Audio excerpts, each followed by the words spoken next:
Welcome, everyone, to another episode of Heat Treat Radio. I'm your host, Doug Glenn, also the publisher of Heat Treat Today. And by the way, you can subscribe to Heat Treat Today by going to the web at www.heattreattoday.com/subscribe. So feel free. We've got print editions plus, 6, 7, 8 different types of newsletters that you can get. So please subscribe if you can. Today, we're going to be talking about sustainability. We're going to be talking with two experts in the industry about sustainability. We're going to be talking about equipment and services and things of that sort. Should be a very interesting discussion because, as we all know, sustainability is still very much a driver of what's going on today. But before I introduce our speakers, I do want to mention that today's episode is being sponsored by AFC Holcroft, of which you will hear more later in this episode. And as well, after this episode, you're more than welcome to go to the web to find out information about AFC Holcroft at afc-holcroft.com. So feel free to do that. So as I mentioned, sustainability continues to be a driving force in the design and operation of thermal processing equipment, as well as ancillary services that are provided by equipment manufacturers. There are few companies in the North American marketplace who are more qualified to talk about equipment and especially sustainability than AFC Holcroft. And with us today, we've got two, as I mentioned, two experts from the industry. I'm going to do quick introductions. Guys, I might have questions about these introductions because I read them and I said, okay, I've got questions. All right, so first off, we have Tracy Doherty, a fellow 1984 graduate, right? You said, I think you graduated in 84 with tool and design. So Tool and that's die good. design, yep. Tool and die design, right? I'm also an 84 graduate. There we go. Sounds good. And you spent your first 15 years in metal fabricating and stamping industry in various positions, including tool and die designer, application engineer, manufacturing engineer, before transitioning into a sales role, which, Tracy, I know you, that's a natural role for you. You're very good at that. You also spent time in material handling, robotics, and automation capital equipment industry before starting with AFC Holcroft in 2008. And while you were there, while Tracy was at AFC Holcroft, he's done various positions, including sales engineer, sales manager, vice president of sales, and currently president and CEO. Congratulations on that. That's really good. Ed Wykes is our other guest, and Ed, I read your bio here, and I was convinced relatively quickly you're an overachiever. I'm pretty sure about that. I'm not sure how many degrees you have, but it says here, obviously, you're the director of field service and aftermarket sales at Holcroft. Bachelor of Science in Mechanical Engineering and Business Administration with a minor in Business Administration from Kettering University. In 1998. Also, you got an associate's degree in mechanical engineering, mechanical technology from Wentworth Institute of Technology, I think in 96 that was. And you began your career as a manufacturing engineer at General Motors, which was interesting. I didn't know that. And that was 1998. And you've been with AFC Holcroft now for a while. You've been, let's see, you started here as a mechanical engineering manager. And now, as we mentioned, you're the director of field service and sales. So nothing like having a list of accomplishments, gentlemen. I'm the low man on the totem pole in this business right now. So at any rate, let's talk about sustainability. I want to break our conversation down into two sections, if you will. The first one's going to be on sustainability services, which we don't often think about. We think about equipment being manufactured in a sustainable way, but there are really a lot of services out there that people can use to help improve efficiency and sustainability. So let's talk about that first, and then we'll talk about some equipment, some things that are going on the equipment front. So I don't know, maybe Ed, I'm going to assume maybe we'll start with you on this, but you guys decide. Green services. What is AFC currently seeing in the industry about people requesting services as far as sustainable services? Yeah, it's a good springboard there, Doug. our equipment is technical in nature, and it should have a long should have longevity in the field, um, decades. And Yeah. to make that happen, yes, there has to be some service and some sustainability that goes along with that. So so it is technical in nature, and we understand our customers' needs. Um, and whether it's a shift or whether it's just the development of the market and the way it is, we understand the customers putting more and more emphasis on sustainability and preventative maintenance. And this comes in many different shapes and forms. And as a sidebar, that's one of the really enjoyable things about working here at AFC is you never know what your next challenge is going to be. So Every day is a new adventure, huh? every day is a new adventure. But specifically, some of the hot buttons as far as sustainability for our equipment in the field would be, NFPA inspections that specifically speak to combustion safeties, um, TUS on equipment, so temperature uniformity surveys, um, SAT system accuracy test, um, looking at infrared signatures on electrical devices and components. Um, Also, burner tuning is another one that should be regularly considered by our customers. And Right. then there's some other things that maybe are a little bit more abstract, but there's also a lot of value in these things, and that's an engineering optimization, which that sounds like some big lofty word. It really is. It's really not. It's us taking some technical experts here from our company, going into a customer's facility, whether it's our piece of equipment or somebody else's, and looking and saying, oh, this piece of equipment is 30, 40, 50 years old, and here are some things that we can do that can make this piece of equipment also sustainable into the future, but also more green. And just some very big things there. Just to talk about the big items, reducing utility. Okay, Okay. many old Yep. furnaces might have had water cooled discs or water cooled bearings, water cooled fans. That's always of an interest to eliminate that utility. But there's other areas too. Just take for example, like an old mesh belt, an old AFC mesh belt. It may not have a large discharge door for maintenance at the discharge side of the furnace. Our new ones do. Well, older piece of equipment can be adapted with that feature. That can be the difference of being down for a week to now just being down for a day. Right. Um, Is that primarily you talk about the large door at the exit side of the furnace, right?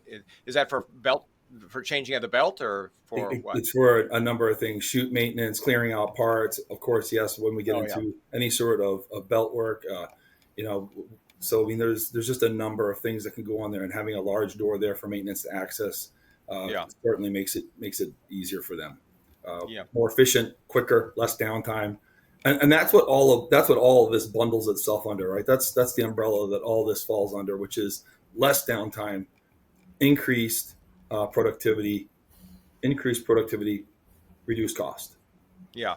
Yeah. So all of those things work in sustainability as well as trying to be more green, trying to be more efficient, uh, and some of these, quite frankly, are low hanging fruit. And with a little bit of a technical assistance, we can bring this to fruition for our customers. Yeah. Yeah. Um, Go Yeah, ahead, I was please. just going to say. I was just going to say it's interesting. You guys have. I know you. I mean, you've been around for years, just as AFC and then AFC Holcroft and whatnot. I'm sure you've got hundreds, if not thousands, of pieces of equipment out there. Um, I don't necessarily associate you guys with 100% gas fired equipment because I'm pretty sure you do electric as well. But are you seeing Ed? Are you seeing or Tracy? Are you seeing increased requests for gas to electric conversions? Yeah, yeah, Yeah. I'd let Tracy field that. Yep. Yep. We are. We're still seeing kind of those options on most of Yeah, what we're quoting for equipment these days. I will say that in North America, they're still a little bit slower to pull the trigger on some of it because the cost yeah, associated with it, and there's not really a return on investment on it either. When you look at electric rates over here in most of North America, certainly in the United States, yeah, relative to gas prices, there's still a big delta there, and so but companies are looking at it differently nowadays. It's not the same requirement for an ROI within a few years that it Yeah. used to be, because it's being driven by other things. I mean, companies desire to truly reduce their carbon footprint, which is sometimes a corporate directive, and other times Right. it's driven by their customer base, even Yeah. who.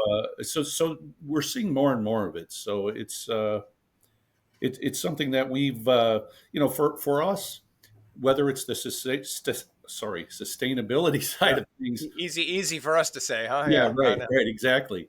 Whether it's on the services side or whether it's on the equipment side, one of the advantages we have really is being a part of a larger group, being a part of the Icaline group. We've got sister divisions in different parts of the world, Asia and Europe, and so Right.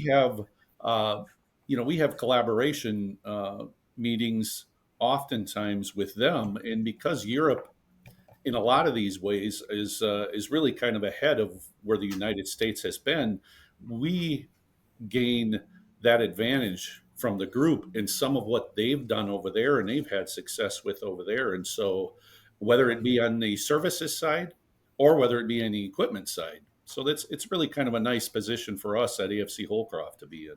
Yeah, you kind of have a leg up. That's Eichling Group out of Austria, correct? That's correct. Yep. Okay. Yep. Yeah. Interesting. How about so you're seeing some increased interest in gas to electric conversions. Any change? And we're going to talk about new equipment in a minute, but let me just ask you this: any have you seen an increase in the request for electric only equipment? Yes. Yes, we have. We've seen again most of what we're quoting these days. They're asking for uh, that option for electric only. Right. Um, Right. and as a matter of fact, we've got a couple of furnaces out there now that are in the commissioning stages that are electrically heated, where in the past they would have always been gas Always heated. gas. So, And those North America based installations, or yes, yes, yes. okay, that's interesting to me. Yeah. That's interesting. Do you now? So, opinion question now. Okay, so feel free to tread lightly, however you want.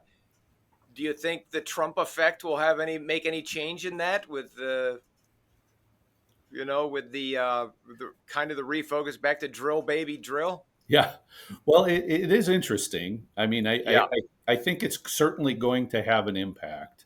yeah, Um, you know, in a variety of ways. If we look at right, the electrically heated, the carbon footprint push, um, right, quite frankly, I think there were some pretty lofty goals put out there by certain corporations, by their own CEOs, saying, "Hey, we're going to yeah, be carbon neutral by 2030 or something like that." Which right, is, if you look at what they're doing around the globe, and to really think that that's a realistic target is pretty tough. And so I think you'll see the reins pulled back, I believe, on some of yeah, those goals when it comes to carbon neutral, for example. But I yeah, do still think it's gained enough.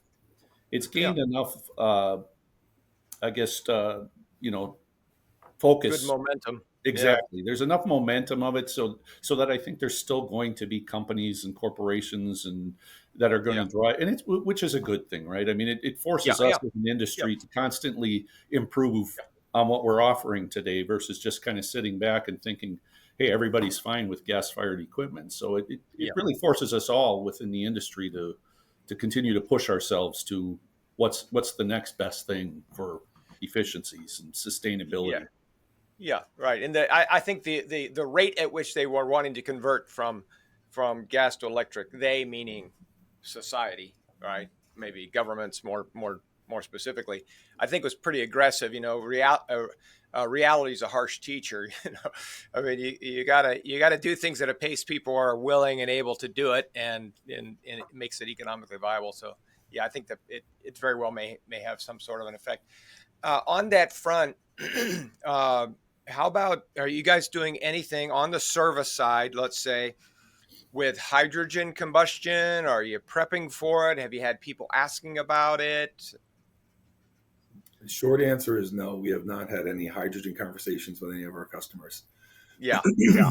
Yeah. That is not unusual. I think I had interviewed I guess, 2 or 3 guys recently for a speech I was going to put together or had to put together about hydrogen. These were burner guys, and both of them said, "Yeah, we're still getting information, but it has cooled off significantly." So again, I think another situation where the economic reality is kind of driving the real pace as opposed to non market factors driving. So Yeah, so and that's that's all. that's another thing within our group too, where we've got other group companies Yeah. that have kind of experimented and looked at some of those options among others, and that's kind of Yeah. that's the good thing again for us is that we have we've got other companies within the group being a part of a much larger group that are exploring some of these other things so that you know Yeah. we can continue to be close enough to it to understand what some of the challenges are, and we have Right. regular monthly meetings to go through what each of the group companies is doing from an R&D perspective, and, Right. and so we stay pretty close to some of those things as well and learn from each other. Right. Is that Noxmat? Is that the Correct. company? Yeah. Yep. Okay. Yep. Because that's your burner company, but they're also out of Europe. Yeah. They are correct. Yeah. Yeah. But like you said, you're able to learn from these things, and you kind of get a leg up there because you can see it from a variety of different perspectives, which is good. Okay. Well, I want to wrap up the sustainability services portion of it. But Ed, is there anything else? And no is an okay answer here. But is there anything else that you can think of as far as the sustainability side, things that you guys are doing right now that are worth noting on this on sustainability? Yeah, maybe just to recap, kind of off of some of the things we just touched on here. We do have a good partnership. We are globally supported here. It's a technical company through and through. And Yeah. whether it's engineering or field service or even our fab and um, other technical people in the company, we're constantly looking for ways to bring our equipment into the next generation. Yeah. Whether it's updating technologies on our equipment, changing from older technologies like cam switches to encoders. Always looking at the latest temperature controllers and taking customers' older, obsolete control systems and upgrading them. And honestly, it's a never-ending challenge to just say, okay, what is the next thing that we can bring to our customer, whether it's a new equipment or whether it's a retrofit to an older piece of equipment that can save them some money, make their equipment more safer, bring them in line with maybe some of the regulatory committees, which we see a lot of here on our end, which is usually insurance is driving some of Right. this, or just plant safety, and we're fortunate here to just have such a technically diverse group that. There's a lot of support, and it's a complete package that we typically can offer our Yeah. customers. Yeah, yeah. So that your answer made me think of one other question here, and that is artificial intelligence. You guys are on the cutting edge of stuff. Are you? Again, no is an okay answer because I think almost everybody's using it in some fashion. But are you guys using it all on the corporate level, or have discussions about it? We've had Yeah, discussions about it, let's just say. So, Right. so some of the discussions so far have been around where we want to use it and where we shouldn't be using it, and which Right. platforms we should be using, and parameters to Yeah. consider when using AI. We had a uh, management meeting last fall up in northern Michigan, up in Harbor Springs for the whole group, and we had an AI expert in for us who has worked with actually the U.S. military for decades, and so Okay. it was a very interesting conversation. Let's just say so. Yeah. Again, the short answer is yes. As a group, as a company, we have we're looking at it, we're using it in very minimal cases so far, and we're Yeah. it's exciting and it's scary at the same time, I'll say. Yeah. It really is. That's a great way to summarize it. It's like, wow, that's fascinating and great. And then you think, oh boy, what could it be used for? So anyway, all right, that's good. Let's talk about equipment for a bit because I know you're the breadth of equipment, the types of equipment that you guys manufacture up to this point has mostly been is very broad. First off, that's my point. Is you guys have got a broad range of equipment. It's primarily, at least up to this point, and I know we'll talk about vacuum here in a little bit, but it's mostly been air and atmosphere equipment. No real induction stuff that I know of, unless no induction, right? Okay. We had an induction company that was part of the group, EMA, Yeah. out of Europe, Okay. and Yeah. we sold that division of the group, and I think it was about a year ago or so, somewhere in that neighborhood. Okay. Okay. So we no longer have induction in the group. So okay. But so most of your stuff is air and atmosphere equipment, continuous and batch, semi-continuous, all that good stuff. So what are you, as from a sustainability point of view, how are you handling upgrades to equipment? What are you working on, and probably what are you working on, not what you're not working on? Yeah. So right now, what we're doing is, our modular products are kind of one of our core products. They make up about half of our sales, and so what we're doing currently is we're going through an upgrade to our review and upgrade to our modular products. Modular products being the UBQs, the universal batch quench furnaces, the UBQAs, which is the same with the salt quench system, the easy generators, all of the ancillary equipment associated with that.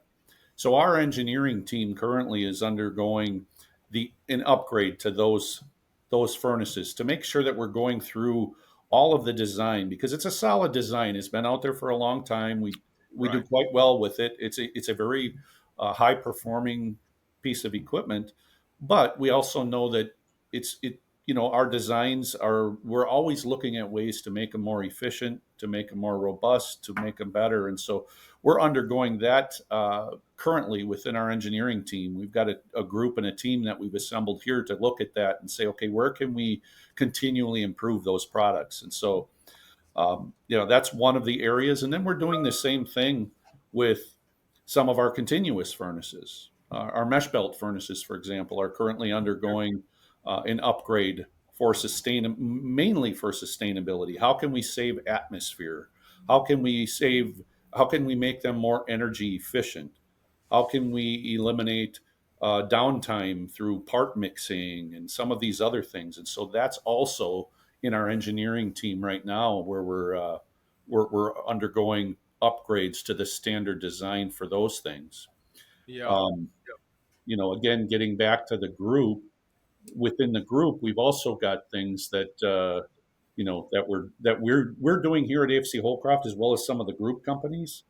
As an example, industrial waste heat recovery systems. Yeah.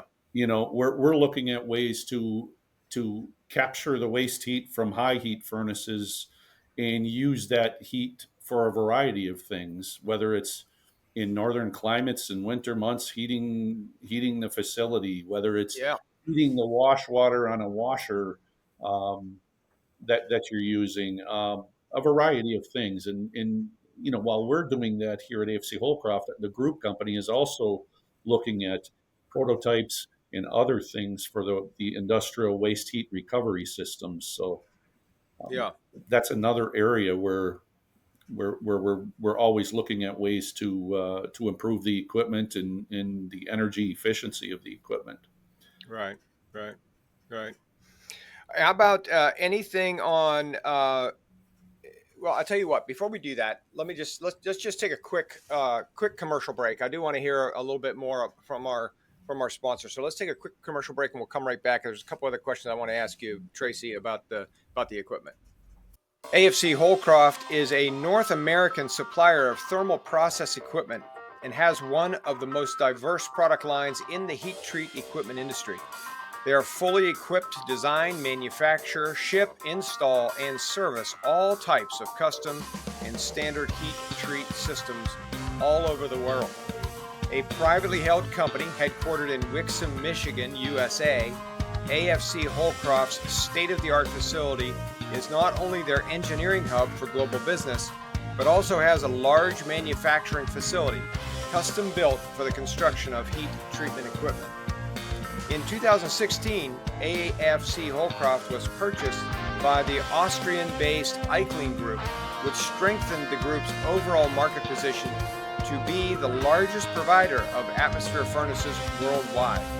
The Eichling Group has a strong presence in Europe, North America, and Asia, and is part of the Berndorf Group, which is also based in Australia.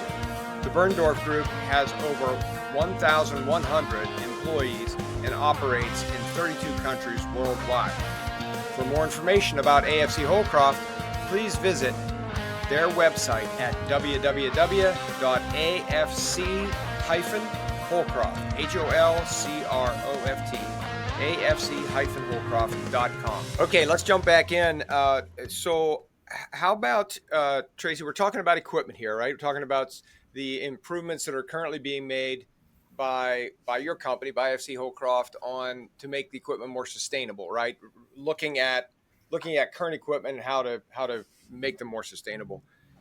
How about on the side of like atmosphere consumption? Are you guys doing anything on your equipment regarding that? Yes, absolutely. That's part of the design upgrades that we're looking at is the amount of atmosphere that we're consuming, both on the continuous furnaces as well as the batch furnaces. You may or may not know that we have and have had for a while now high-low EndoFlow on our Okay. furnaces, the programmable recipe event to go to high flow when you're transferring a load, but then go to a much reduced flow. And then, of course, the generator supplies the demand based on the furnace's demands. And so those are Okay. things, along with other things. If we look at at the continuous furnaces, whether it's the type of loading systems we're putting on pusher furnaces, or whether it's on a what we call an eco box on a belt furnace, which is also like it's like a nitrogen curtain on the front, because as you know, Okay. with belt furnaces, you've got a throat on the front and the back, and you've got an opening of a large atmosphere box, basically. And so, again, ways that we can reduce atmosphere consumption in the furnace by 30% in some cases. So Yeah. Yeah. those What is that eco? What is that? You refer to that eco box, but what is that? it's actually just a small unit that sits on the charge end of a belt furnace Right. that provides like a nitrogen curtain on the load end of the belt furnace. It basically prevents the loss of atmosphere from the furnace Okay. itself. That, along with unique throat designs that we've also tested and looked at. So those are the things that. And Okay. again, when Gotcha. you're, with any furnace, you're running that thing 24/7, 365. And so small gains can make a big difference. And Right. Exactly. Exactly. I we've discussed in the past, or I've read somewhere on your website, perhaps something called calibration mode. Is that the right word? Yeah, yes. calibration mode. What is that? So that's it's a recipe.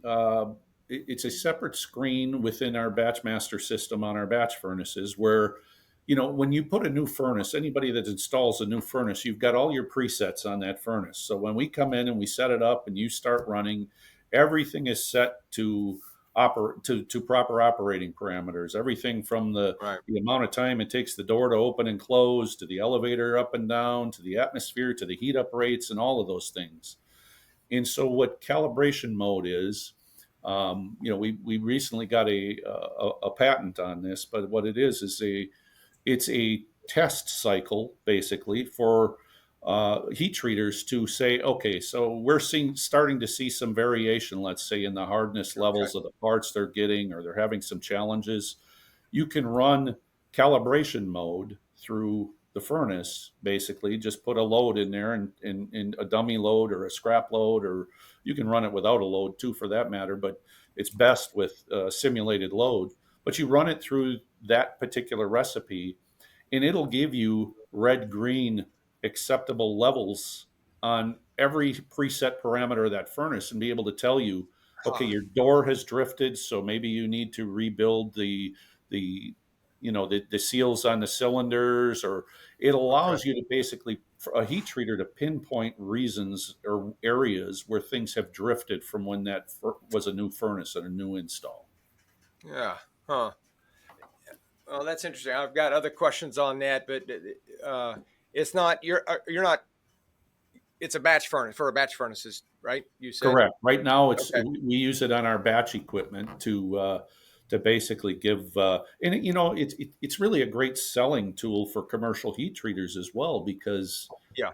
if they've got customers coming to them and they can show on their batch equipment, hey, we can tell if we ever drift, if there's any Drift out of portion of spec. this furnace that drifts away from when the parts were PPAP to begin with, we Yeah. can see that through this recipe. Okay. Interesting. Okay. All right. That's good. Well, that's a whole other discussion. I would have a few other questions on that, but let's not. We won't get bogged down in it today. But that's good. That's called the calibration mode, which is interesting. Have you guys been required or voluntarily done anything to measure emissions, carbon emissions, most notably? Yeah, actually, we have within our group again. Yeah. This particular system is not here at AFC Holcroft, but within our group, one of our R&D projects currently is the development of a carbon emission measuring system on a furnace line. Okay. So it's fairly well along at this point, but it's a prototype that the group is working on. And again, it's something that it's being driven much more in other parts of the world versus the U.S. Yeah. currently. But I think these are the type of things that are coming, so that you're going to be able Yeah. to actually monitor and measure emissions on a furnace line. Okay. Yeah, that's good. That's good. All right, Tracy or Ed, anything else on the equipment side that you want to mention as far as maybe any sustainability efforts? Uh, I'll mention also, I guess, that this is probably good a time as any, but we do have an electrically heated LPC furnace that we've installed and commissioned recently as well. We just went through Okay. final acceptance on it. LPC, low pressure carburizing. Correct, Okay. correct. Very good. It's electrically heated. Okay. It's got a 367248 effective load size, Yeah. and it's a 10,000 pound gross load capacity. Okay. So it's an LPC. In this case, it's the LPC furnace that just has like an atmosphere, or I'm sorry, a vacuum cooling chamber on it. It doesn't have Okay. a quench currently, um, but that's what we're looking at offering to the industry as well. We've developed the LPC furnace successfully, and so now we have this furnace that we're going to be able to offer to the market, that are interested in LPC. When it Yeah. comes to certain parts, certain specifications that require no IGO, and for other reasons, we'll be able to marry up oil quench or salt quench systems to an LPC furnace, install it in an existing line. Maybe it's an atmosphere UBQ line, Right. but put it in that existing line and be fed by the same transfer car, but now have the ability to do LPC with Gotcha. either oil or salt quench. So Yeah. Yeah. Interesting. Okay, guys, that's great. Thank you for that. I do have one final thing I'd like to ask you about, and this is more just on the business side of stuff. I know we're talking sustainability, but you've got to have business sustainability as well.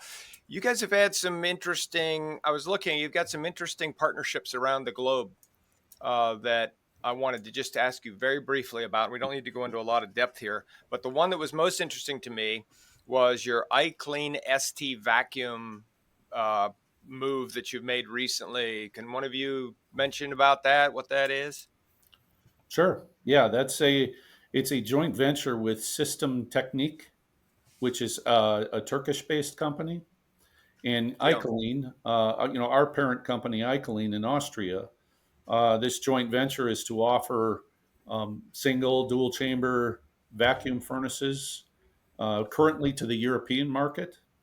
Okay. As a matter of fact, they just installed a single chamber vacuum furnace in a body coat plant over in Finland. Okay. And so this is a joint venture. The group, the Eicheling Group, sees vacuum as something that we, with what we're doing over here with the LPC that I just mentioned, along with this joint venture in Europe, they see it as something that we'd like to expand into. We have a knowledge base in it. As you may recall, AFC Holcroft had about a 10-year joint venture with ALD out of Germany. And so we do have some of that tribal knowledge. It's not Yeah. completely new to us. And so we think we've got something to offer the industry with some unique features and all. And so that's really what the System Technique. So that like you say, it's a partnership between Eichlein, Austria, and System Technique from Turkey. Is that going to be you're going to be offering that equipment in North America? Yes, we're currently looking at strategies. We actually have a call tomorrow, oddly enough. Okay. But we're looking at I'll call you back strategy. tomorrow. I'll Yeah. call you back tomorrow after that meeting. But we are looking at strategies right now. I mean, before we introduce Yeah. it to the market, we want to make sure that we have a good strategy for not Yeah. only where we're going to build them, but how we're going to service and support them from not only Right. a service perspective, but spare parts, critical spare parts, and things like Right. that.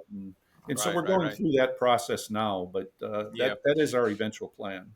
Yeah, which reminds me, Ed, of a question I wanted to ask you back a while ago, but Tracy reminded me of it. You guys are doing service and aftermarket stuff. Is your team, Ed? Are you all North America? Where do you roam? Yeah, definitely all of North America. And if there are reasons for us to support our equipment in Europe, where it makes more sense for us to do it than the Eichlein Service Group, we will. And You actually send guys over or whatever. both send guys over and/or remote service, and also work Okay. with Eichlein to help some of our current customers. There's a desire on their end to want to learn and understand and be able to service our equipment locally over there. So we work with them Yeah. on that as well.